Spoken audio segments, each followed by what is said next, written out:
अहम खबर दें आपको, इस्लामाबाद हाई कोर्ट में अल अजीजिया और Avenfield references. Islamabad high court ने नैब को कल के लिए नोटिस जारी कर दिया है। तफसीलात जान लेते हैं बोनस नुमाइंदे मोहम्मद आलिजा से। आलिजा, क्या तफसीलात हैं?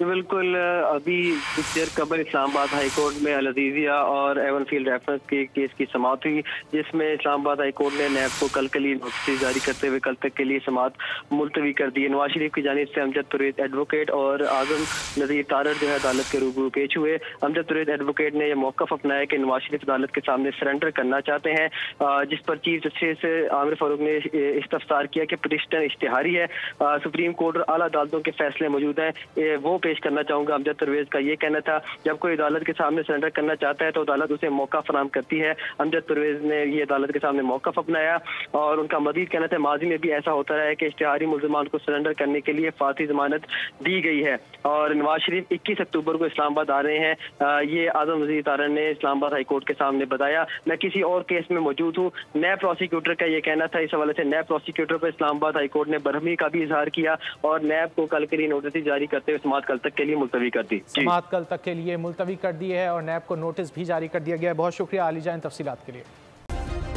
सब्सक्राइब करें और बेल दबाएं ताकि कोई खबर रह न जाए।